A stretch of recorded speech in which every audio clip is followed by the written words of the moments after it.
I'm Coach Jamie Dreyer from Overhaul Training, and in this video I'm going to show you how to release trigger points from a weak lower trapezius using the Pure Wave and also a little tool I call the Peanut.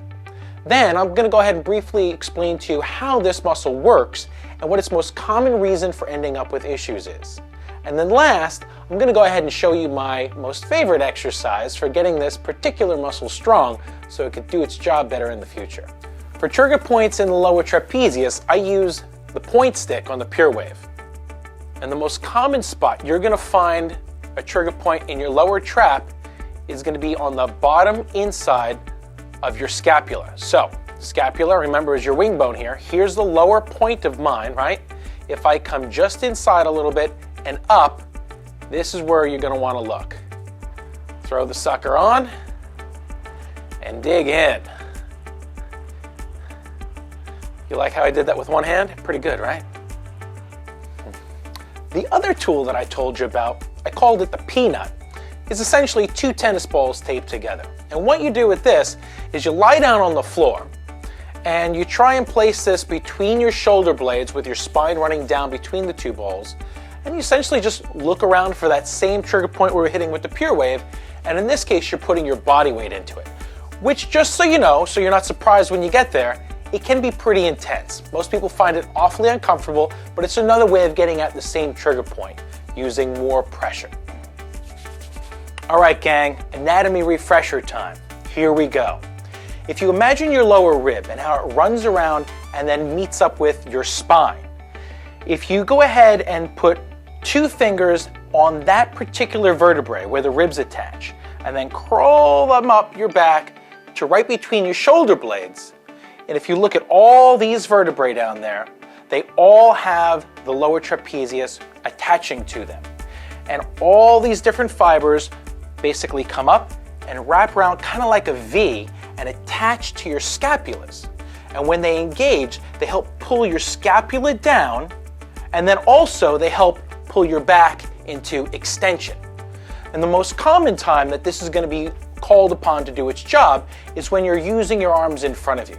Right? You need to kind of help lift, get that scapula down and out of the way as the arm comes up so that the humerus, your arm bone, doesn't bump into your shoulder bone and cause an impingement. And then also, as you want to bring things up in front of you, you're going to be better off going into extension because you're going to have better range up overhead. So see how that works? Makes sense, right? Okay, so now the most common way in which we have problems with that is when we sit at our computer in a very poor posture, unsupported. So already you can see where I'm doing the opposite of what the muscle does. So what that means is the muscle's getting stretched. But then I'm doing this little stuff on the computer with the mouse and kind of working on things day after day. And because it's overstretched, but yet I'm still using my arms, the muscle is not in a very good mechanical position to do its job. So it's kind of like it's stretched, but it's hanging on, it's trying to engage. So you end up with these little trigger points where it's holding on, it's fighting to do its job. But the muscle ends up being, because it's stretched, kind of put to sleep and it can't really function properly. And over time, it gets weak. So what do we do about it? All right, here we go. So now that you have an idea of how the lower trapezius works, we have a good idea of how to strengthen it, right?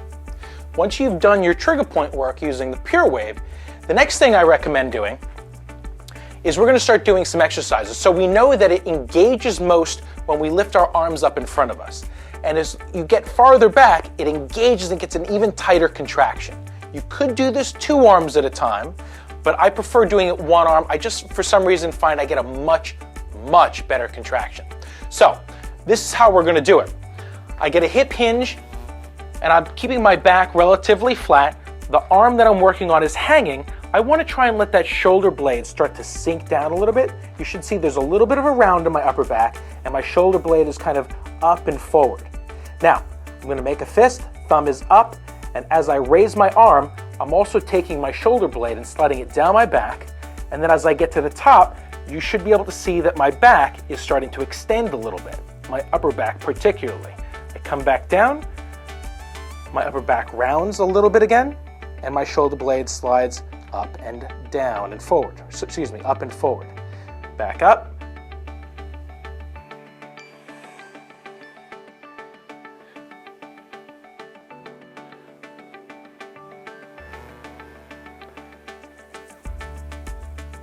Now I'm sure some of you are real strong out there and you could go ahead and put some heavy weights in your hands, but I highly recommend starting off with just your arm and your hand.